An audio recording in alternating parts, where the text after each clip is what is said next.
दर्शक बंधु नमस्कार। आरसीएन मीडिया रो ये स्वतंत्र निर्वाचन सेगमेंट को आउ थे आपन स्वागत। आज आम अच्छु भद्रक प्राण केन्द्र जहाँ को नहीं केवल भद्रक जिला नुहे सारा संसार आतजात से आरड़ीश्वर से शिव शंभु समस्त पाखे तांकर श्रद्धा एवं आकुल निवेदन पहुँचे। मो सांगे जड़े भाई अच्छा जे कि आरडी अधिवासी तांको पाखरु पचारि बुझिबा लोक मानकर समस्या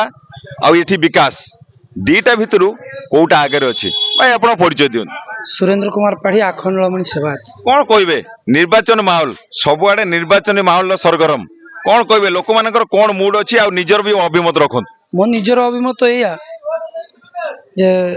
बमकेश राय दी थर जीति सारिचंती तांको कार्य को देखिकी दी थर जीतेचंती एवं तृतीय थर लोक माने एते उत्साहित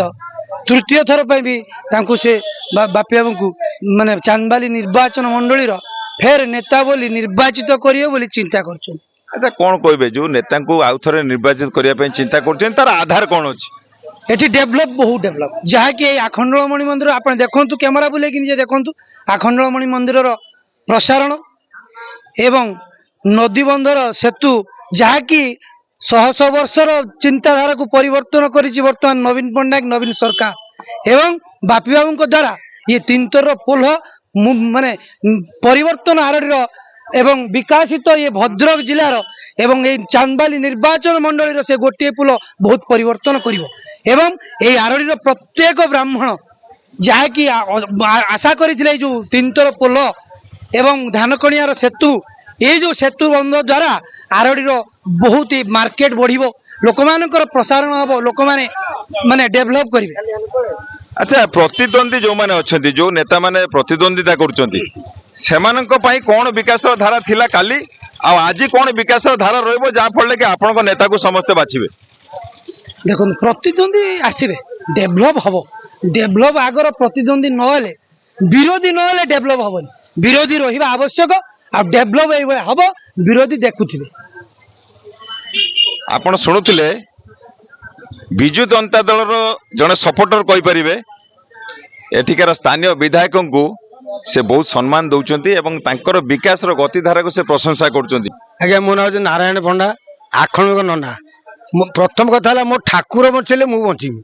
ये जिते नेता मैंने आसुँच खाली नमस्कार प्रियते भानु खाली नमस्कार पढ़ुं ऐसा करमु तेसा करमु तेसा करमु तेसा करमु कुछ न कने गला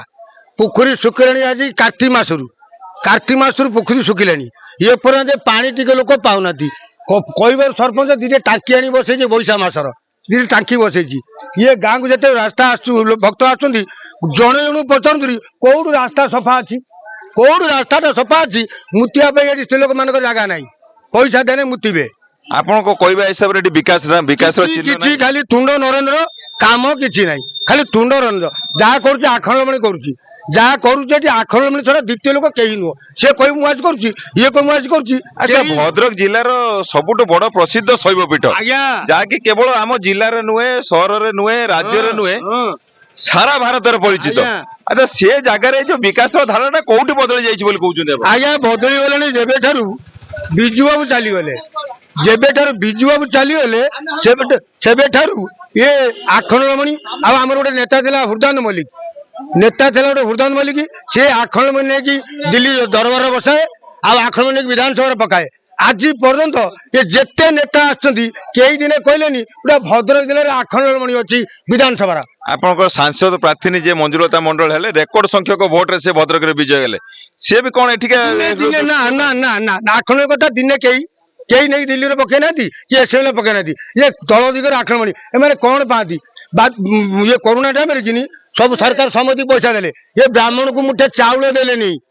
कई गरीब से आम खाया पाऊनु पुलिस वाला गुटे पिटिले पाली आम निजे करूँ कहीं कौ सरकार मुठे टंका देले। अच्छा दीर्घ वर्ष धरी एठी आपनकर स्थानीय विधायक अछंती आमे भी प्रत्येक समय देखिछु से बहुत उन्नतिमूलक काम रे सहयोग करंती बोली कहंती आपण कोन तांकर विकास धारा को ठीक भाव रे चिंता करि पड़नती। ना ना ना ना से खाली कथारे कहंती तांकर बड़ नेता जे से जा निर्देश देन से करिवे सीमित नाही से डायरेक्ट आसी करिवे तांकर बड़ नेता अछंती से जे आसी कहने से करिवे न मात्र हाथ गणती केइटा दिन भितर निर्वाचन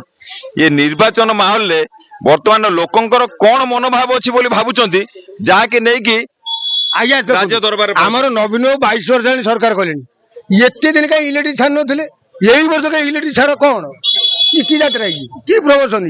ବେଗ ଦେଇଦେଲ ଅମକେଇ ଦେଲ ସମକେଇ ଦେଲ ଭାଇ ରାସ୍ତା କରିଦଉନା ମନ୍ଦିର କରିଦଉନା ଲୋକ ଇଏ କରିଦଉନା ଇସବୁ ଯାତ୍ରା ନାହିଁ କୋଉଠୁ ବେଗ କିଣିଦେବା ସମସ୍ତଙ୍କ ମନରେ ଗୋଟେ ଭାବନା ଆଜ୍ଞା ଯେ ଆମ ରାଜ୍ୟର ମୁଖ୍ୟମନ୍ତ୍ରୀ ଓଡିଆ କହି ଜାଣନ୍ତିନି ନା ଦୀର୍ଘ ବର୍ଷ ହେଲାଣି ନା କିନ୍ତୁ ଲୋକ ତାଙ୍କୁ ଶାସନ ଗାଦିରେ ବସେଇଛନ୍ତି ମୁକୁଟ ପିନ୍ଧେଇଛନ୍ତି ସେ ସର୍ବଶ୍ରେଷ୍ଠ ନେତା ଆଜ୍ଞା ଆଜ୍ଞା ବର୍ତ୍ତମାନ ସମୟରେ ସେ ମୁଖ୍ୟମନ୍ତ୍ରୀ ହବା ଦିନରୁ ଆଜି ପର୍ଯ୍ୟନ୍ତ କେତେ ଥର ଆସିଛନ୍ତି ଆରଣୀ ମନ୍ଦିର ଆଜ୍ଞା ସେଇ କଥା ଗୋଟିଏ କୁହନ୍ତୁ ମୋର ଜଣେ ଯଜମାନ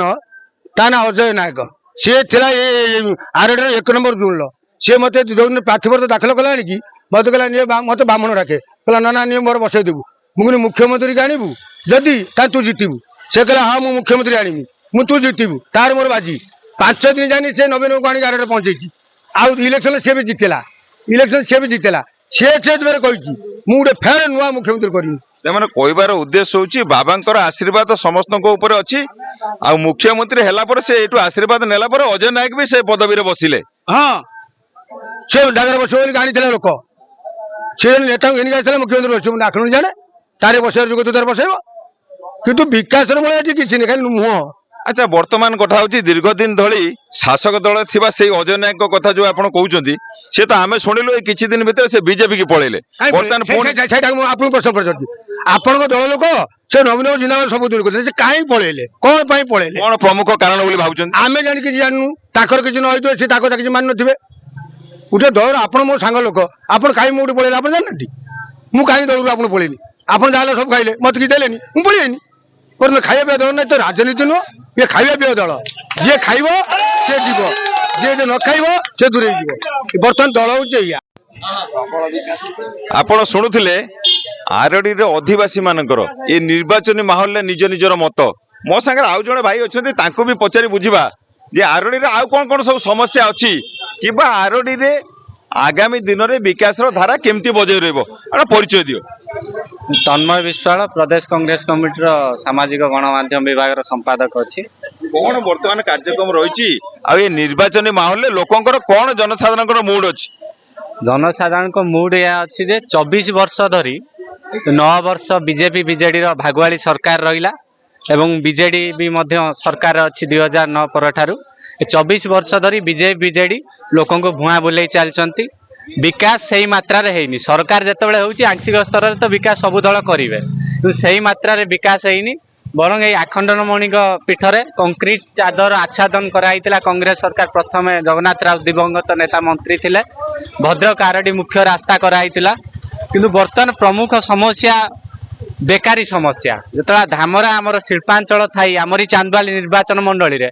ବହୁ ଶିକ୍ଷିତ ଯୁବକ ଯୁବତୀ ଚାକିରି ପାଇବାରୁ ବଞ୍ଚିତ ହେଉଛନ୍ତି ଅପରପକ୍ଷରେ ବାହାର ରାଜ୍ୟରୁ ଆସି ଏଠି ଚାକିରି କରୁଛନ୍ତି ବେକାରୀ ସମସ୍ୟା ପ୍ରମୁଖ ସମସ୍ୟା ତାପରେ ଦୁର୍ନୀତି ଭ୍ରଷ୍ଟାଚାରରେ ବୁଡି ରହିଛି ଚାନ୍ଦବାଲି ନିର୍ବାଚନ ମଣ୍ଡଳୀ ଆରଡି ଅଞ୍ଚଳ ମଧ୍ୟ ବୁଡି ରହିଛି ଏ ସ୍ଥାନୀୟ ପାଖରେ ମନ୍ଦିର ପାଖରେ ଯୋଉ ପୋଖରୀ ଅଛି ପୋଖରୀରେ ପାଣି ନାହିଁ ଶୁଖି ଯାଇଛି ଚନ୍ଦନ ଚାପ ଯାତ୍ରା ହେବ କିନ୍ତୁ ଠାକୁର ଚନ୍ଦନ ଚାପ ଖେଳି ପାରିବେନି ଏଇଟା ହଉଛି ବଡ ଦୁଃଖର ବିଷୟ ତାପରେ ଏଠି ଯିଏ ମାନେ ସ୍ଥାନୀୟ ବିଧାୟକ ଯୁବ ବିଧାୟକ ରହିଲେ ଦୁଇ ଥର ଜିତିଲେଣି ଲୋକମାନଙ୍କର ବହୁତ ଆଶା ଥିଲା ଯୁବକ ମାନଙ୍କର ବି ଆଶା ଥିଲା ସେ କିନ୍ତୁ ତାଙ୍କର ପ୍ରତିଶ୍ରୁତି ପୂରଣ କରିବାରେ ବହୁ ମାତ୍ରାରେ ବିଫଳ ହୋଇଛନ୍ତି ତେଣୁକରି ଲୋକମାନେ ମନମୋହନ ସାମଲଙ୍କୁ ଏଠି ଦେଇ ନିର୍ବାଚିତ କରିଥିଲେ ବ୍ୟୋମକେଶ ରାୟଙ୍କୁ ମଧ୍ୟ କରିଛନ୍ତି ଲୋକମାନେ ନିଷ୍ପତ୍ତି ନେଉଛନ୍ତି କି ଯିଏ କଂଗ୍ରେସର ପ୍ରାର୍ଥୀ ଅଛନ୍ତି ଅମୟ କୁମାର ମହାପାତ୍ର ସେ ଯୋଉ ଗ୍ୟାରେଣ୍ଟି ଦେଇଛନ୍ତି କି ଧାମରାରେ ସମସ୍ତଙ୍କୁ ନିଯୁକ୍ତି ମିଳିବ ଯିଏ ଟିପ ଦେଇ ପାରୁଥିବ ସେ ଲୋକ ମଧ୍ୟ ତାର ଯୋଗ୍ୟତା ଭିତରେ ସେ କାର୍ଯ୍ୟ କରିବ ତେଣୁକରି ସମସ୍ତଙ୍କୁ ନିଯୁକ୍ତି ମିଳିବ ବେକାରୀ ସମସ୍ୟା ଦୂର ହବ ପ୍ରମୁଖ ଇଏ ତାପରେ ଯୋଉ ଡାକ୍ତରଖାନାରେ ବହୁତ ସୁବିଧା ନାହିଁ ରୋଗୀ ମାନେ 24 ଘଣ୍ଟିଆ ବିଜୁଳି ସୁବିଧା ଆଉ ଡାକ୍ତର ସୁବିଧା ଜମା ପାଖ ଆଖରେ ନାହିଁ ତ ଆରଡି ଶୈବ ପୀଠ ଅଛି କିନ୍ତୁ ଡାକ୍ତରଖାନାର ସୁବିଧା ନାହିଁ ଯାତ୍ରୀ ମାନେ ଯେଉଁମାନେ ଆସୁଛନ୍ତି ବହୁତ ନାହିଁ ନଥିବା ଅସୁବିଧାର ସମ୍ମୁଖୀନ ହେଉଛନ୍ତି ପରିସ୍ରାଗାର ନାହିଁ ସଫା ନାହିଁ ଆବର୍ଜନା ଅଳିଆରେ ଦେଖିପାରୁଥିବେ କ୍ୟାମେରାରେ ବହୁତ ଅଳିଆ ଆବର୍ଜନା ଭର୍ତ୍ତି ହେଇଛି କିନ୍ତୁ ସ୍ୱଚ୍ଛତା କ୍ଷେତ୍ରରେ ବହୁ ମାତ୍ରାରେ ସରକାର ଯୁବ ପ୍ରତିନିଧି ଏମାନେ ବିଫଳ ହେଇଛନ୍ତି ବହୁତ ପଛରେ ଅଛନ୍ତି এই সব সমস্যা আছে যে এটি বিরোধী যে মুখ্য বিরোধী বিজেপি সি হচ্ছে মুখ্য বন্ধু বিজেডি কারণ যেত অশ্বিনী বৈষ্ণব ପୂର୍ବଥର ଗଲେ ରାଜ୍ୟସଭାକୁ ବିଜୁ ଜନତା ଦଳ କହିଲା ଆମର ସିଏ ପ୍ରତିନିଧି କିନ୍ତୁ ବିଜେପି ମଧ୍ୟ କହିଲା ଆମର ସିଏ ସାଂସଦ କିନ୍ତୁ କେନ୍ଦ୍ରରେ ସିଏ ମୋଦି ସରକାରରେ ମନ୍ତ୍ରୀ ହେଲେ ପୁନର୍ବାର ଅଶ୍ବିନୀ ବୈଷ୍ଣବଙ୍କୁ ବିଜେଡି ପଠେଇଛି ରାଜ୍ୟସଭାକୁ କହିଛି ଓଡ଼ିଶାର ସ୍ୱାର୍ଥ ଦୃଷ୍ଟିରୁ ଓଡ଼ିଶାର କି ସ୍ୱାର୍ଥ ତୁମେ ବାହାରେ କଳି ଲାଗୁଛ କର୍ମୀ ମାନେ ବାଡ଼ା ପିଟା ହେଉଛନ୍ତି ତମର କି ସ୍ୱାର୍ଥ ତେଣୁକରି ସେମାନଙ୍କର ଭିତିରି ବୁଝାବଣା ମେଣ୍ଟ ଅଛି ମେଣ୍ଟ ମଧ୍ୟ ହେଇଥାନ୍ତା କିନ୍ତୁ ସେମାନେ ଦେଖିଲେ ମେଣ୍ଟ ହେଲେ କଂଗ୍ରେସ 147 ରୁ 120-25 ସିଟରେ ସରକାର ଗଠନ କରିବ ସେଇଥିପାଇଁ ସିଏ ମେଣ୍ଟ କଲେନି ମୁଖ୍ୟ ଅସୁବିଧାଟା କ'ଣ ଅଛି? ମୁଖ୍ୟ ଅସୁବିଧା ଆମର ହଉଛି ସୁଇଚ ଆମର ହବା ହେଲେ ସଇଲା ଆମର ସେଇଟା ମୁଖ୍ୟ ଅଛି ସୁଇଚ୍ ହେଇଗଲେ କ'ଣ ସୁବିଧା ହବ? ଆମର ଚାଷଟା ହବ ଚାଷ ହେଲେ ଆମେ ଖାଇବା ପାଇବୁ ନହେଲେ ବର୍ତ୍ତମାନ ସମୟରେ ଚାଷ ଠିକ ଭାବରେ ହେଇପାରୁନି। ଧାନ ଧୋଇ ଯାଉଛି ଚାଷ ହବ ବୋଲି ସୁଇଚ କରିବେ ଆଜି ହେଲାଣି 20 ବର୍ଷ ହେଲା ସୁଇଚ ଖଣ୍ଡେ କରିପାରୁନାହାନ୍ତି ହେଲା। ମୋ ସାଙ୍ଗରେ ଆଉ ଜଣେ ଅଧିବାସୀ ଅଛନ୍ତି ଯିଏ କି ପ୍ରତ୍ୟେକ ସମୟରେ ସକାଳୁ ସନ୍ଧ୍ୟା ପର୍ଯ୍ୟନ୍ତ ଏଇ ଆରଡି ଧାମରେ ନିଜର ଦୈନନ୍ଦିନ କାର୍ଯ୍ୟକ୍ରମ କରନ୍ତି। ବର୍ତ୍ତମାନ ନିର୍ବାଚନୀ ମାହୋଲରେ ଲୋକଙ୍କର ଜନସାଧାରଣଙ୍କର କ'ଣ ମୁଡ୍ ଅଛି ତାଙ୍କ ମୁହଁରୁ ଶୁଣିବା ନା କ'ଣ କହିବେ? ଲୋକ ଆଉ ଆଗ ଭଳିଆ ନାହାନ୍ତି ଯେ କୋଉଠି ଟଙ୍କା ପଇସା ମଦ ଖାଇକି ଭୋଟ ଦେଇଦେବେ। ଲୋକ ନେତାଙ୍କୁ ଦେଖୁଛନ୍ତି, ଲୋକ ଦେଖୁଛନ୍ତି କିଏ କାମ କରିପାରିବ, କିଏ ଜିତିନେ ଆମକୁ ଠିକ ଆମ ହକଟା ଆମେ ପାଇପାରିବୁ। ଲୋକ ସେଇଭଳିଆ ନେତା ଚାହୁଁଛନ୍ତି ତାକୁ ନିର୍ବାଚିତ କରିବା ପାଇଁ। ଜନସାଧାରଣଙ୍କ ମୁହଁରୁ ଆମେ ଶୁଣୁଥିଲୁ, ଯେହେତୁ ଆମେ ଗୋଟେ ସର୍ଭେ କରୁଛୁ ଜନତାଙ୍କ ମୁଡ୍ ପରଖୁଛୁ, ଆମେ ଶୁଣୁଥିଲୁ ଆରଡିରେ କିଛି ସମସ୍ୟା ଦୂର ହେଇଛି, ଆହୁରି ବହୁତ କିଛି ସମସ୍ୟା ଅଛି। ସେ ସମସ୍ୟାକୁ ନେଇ କ'ଣ କହିବେ? ନିଶ୍ଚିତ ବହୁତ ସମସ୍ୟା ଅଛି। ଆରଡିର ଯୋଉ କହୁଛନ୍ତି ସମସ୍ୟା ଦୂର ହେଇଛି କିନ୍ତୁ ଆମେ ଯଦି ଦେଖିବା ବିଗତ 25 ବର୍ଷ ବିଜେଡି ଶାସନର ଯୋଉ ଧରଣ ବିକାଶ ହବା କଥା ଆରଡିର ସେ ଧରଣ ବିକାଶ କାହିଁ ଏଇ ସେ ଶେଷ ମାନେ ଚତୁର୍ଥ ପାଳି ପରେ ପଞ୍ଚମ ପାଳିର ଯାହା ନଜର ପଡୁଛି ଆରଡି ଉପରେ ଆଗ 4 ପାଳିର କ'ଣ ବିକାଶ ହେଇଛି? ଯଦି ବିକାଶ ହେଇଥାନ୍ତା ଆଜି ଆମେ ବିକଶିତ ବୋଲିକି କହୁଥାନ୍ତେ ନିଜକୁ।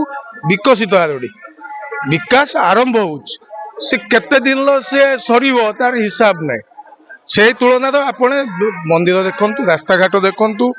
ଗମନାଗମନ, ସ୍ୱାସ୍ଥ୍ୟ ସେବା କଥା କୁହନ୍ତୁ, ଶିକ୍ଷା କଥା କୁହନ୍ତୁ, ଯୋଉ ଦିଅ ଦେଖନ୍ତୁ। ଆରଡି ଗୋଟେ ତଳମାଳ ଅଞ୍ଚଳ, ପଛୁଆ ଜଳଦେଶ ବୋଲିକି ଆଡ଼ିକି କହନ୍ତି। ଆପଣ ଗୋଟେ ସନ୍ଧ୍ୟା ହେଲେ ଏଠି ଡାକ୍ତର ନାହିଁ, ଏଠି ସ୍କୁଲ ଅଛି, ମାଷ୍ଟର ନାହାନ୍ତି। ଖାଲି କ'ଣ 5T ର କୁଠାଠିଆ କରିଦେଲେ ନେଇଯିବ ନା? ମାଷ୍ଟର ବି ରହିବା ଦରକାର ନା। ସେ ସବୁ ମୌଳିକ ସୁବିଧାରୁ ତ ବଞ୍ଚିତ। 25 ବର୍ଷ ଶାସନ ପରେ ବି ମୌଳିକ ଶାସନ ସୁବିଧା ଯାଏ ଲୋକ ପାଇଲେନି। ନିଶ୍ଚିତ ଭାବେ ଲୋକ ଚାହୁଁଛନ୍ତି ପରିବର୍ତ୍ତନ। ଦିନ କେଇଟା ଭିତରେ ନିର୍ବାଚନ, ଆଉ 5-7 ଦିନ ଭିତରେ ନିର୍ବାଚନ, ଏ ଜନତାଙ୍କର କ'ଣ ମୁଡ୍ ଦେଖୁଛନ୍ତି ବର୍ତ୍ତମାନ ସମୟରେ? ଏମିତି ଆଜ୍ଞା ଦେଖନ୍ତୁ, ଜନତାଙ୍କ ମୁଡ୍ କହିହବନି। ମୁଁ ଗୋଟେ କଥା କହିବି, ଲୋକ ଚାହୁଁଛନ୍ତି ଭୋଟ ଦେବେ ବିକାଶକୁ ଦେଖିକି। ଲୋକ ଚାହୁଁଛନ୍ତି କାହାକୁ କ'ଣ ଭୋଟ ଦେବେ, ସେ ପରିସ୍ଥିତି ଆଉ ଆଗ ଭଳିଆ ନାହିଁ।